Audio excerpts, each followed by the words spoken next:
Hi Vyas, welcome to my channel. ముందుగా మీకు అందరికీ వ్యాస పౌర్ణమి, గురు పౌర్ణమి శుభాకాంక్షలండి.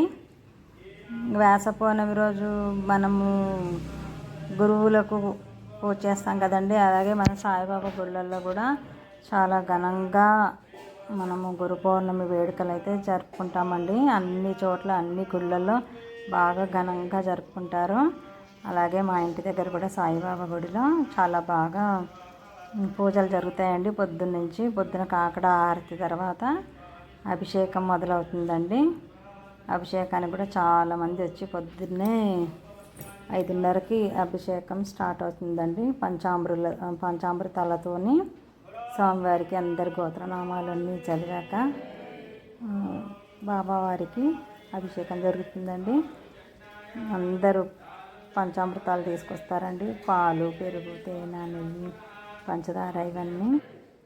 ప్రతి సంవత్సరము ఇలా గురు పౌర్ణమి రోజు, మళ్ళీ మా గుడి కట్టిన వార్షికోత్సవం రోజు కూడా ఇలాగే విశేషంగా అభిషేకాలు ఇవన్నీ కూడా పూజలు అన్నీ నిర్వహిస్తారండి. బాగా జరుపుతాము. సెలబ్రేషన్స్ చాలా బాగా చేసుకుంటాము. ఇంకా పంచామృతాలతోని బాబావారికి అభిషేకము, తేనె, అలా మనం ఒక్కొక్క తేనె, నెయ్యి, పెరుగు వీళ్ళతో ఒక్కొక్క రకంగా చేస్తుంటే ఒక్కొక్క రకంగా మనకు బాబావారు దర్శనం ఇస్తారండి. పంచదారతో చేస్తున్నారు. ఇలా పొద్దున్నే ఇంకా గురు పౌర్ణమి రోజు అయితే మాత్రం అభిషేకానికి చాలామంది పొద్దున్నే వచ్చేస్తారండి. మనం అంతా విశాలంగా ఉంటుంది గుడి. మనం ఎక్కడ నుంచైనా నిల్చొని చూడవచ్చు. మనము ద్వారం చిన్నగా ఉంటుంది, మనకు దర్శనం సరిగ్గా అవ్వదు, కనిపించరు అని అనుకోవడానికి లేదండి. హాల్ లాగా పెద్దగా ఉంటుంది కదా, చాలా బాగా జరుగుతుంది. అభిషేకము అవుతున్నప్పుడు అందరితో కూడా అందరి భక్తులతో కూడా పైకి వెళ్ళి మనము పాలతో అభిషేకము చేయిస్తారు అందరితో, ప్రతి ఒక్కరితో.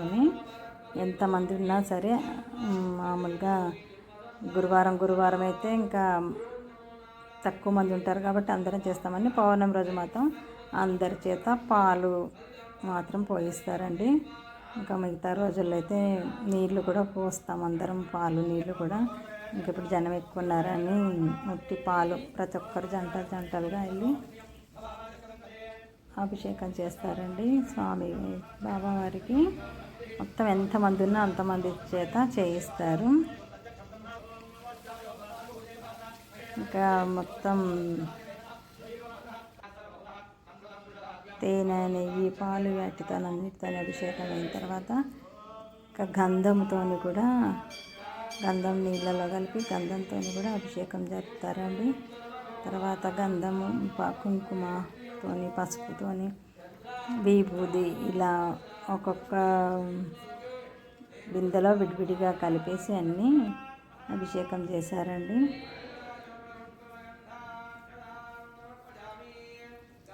ఓం సాయిరాం, ఓం సాయిరాం, హరే హరే కృష్ణ, రాధే రాధే శ్యామ్.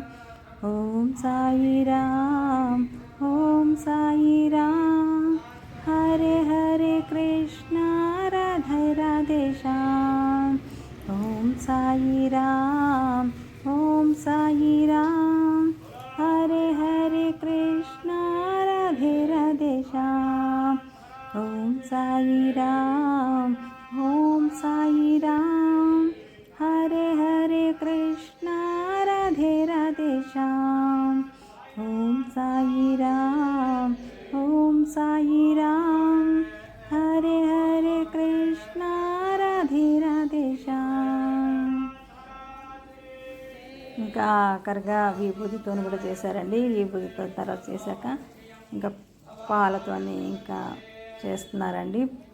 ఇంకా పాలతో అయిన తర్వాత మొత్తము మళ్ళీ నీళ్ళతో చేసి మనందరి కూడా నీళ్ళు, బాబావారి అభిషేకమైన నీళ్ళు పట్టి అందరికీ చల్లుతారు. ఇంకా ఆ తర్వాత మొత్తం క్లీన్ చేసి అర్చన చేయడానికి టైం పడుతుందండి. ఇంకా చాలా ఇంకా అందరూ హెల్ప్ చేస్తారు, అందరూ కలిసి చేస్తారు. ఇంకా శుభ్రంగా నీట్గా తుడిచేసిన తర్వాత టైం పడుతుందండి. ఇంకా అర్చన చేసేస్తారు అభిషేకం అయిన తర్వాత. అభిషేకం అంతా అయిపోయిందండి. ఇంకా అర్చన జరిగిపోయి బాబావారిని మొత్తం పూర్తిగా అలంకరించి ఇంత బాగున్నారా కదా. ఇంకా మేము కోలాటం కూడా ఆడామండి. అండ్ పారాయణం చేసాము. సాయి చాలీస పారాయణం తర్వాత కాసేపు కోలాటం కూడా.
మధ్యాహ్నం హారతి అవుతుందండి. ఈ వీడియో నచ్చితే తప్పకుండా లైక్ చేయండి, షేర్ చేయండి, సబ్స్క్రైబ్ చేయడం మాత్రం మర్చిపోకండి. అందరికీ గురు పౌర్ణమి శుభాకాంక్షలు. బాబా ఆశీర్వాదం మీకు అందరికీ ఉండాలని కోరు.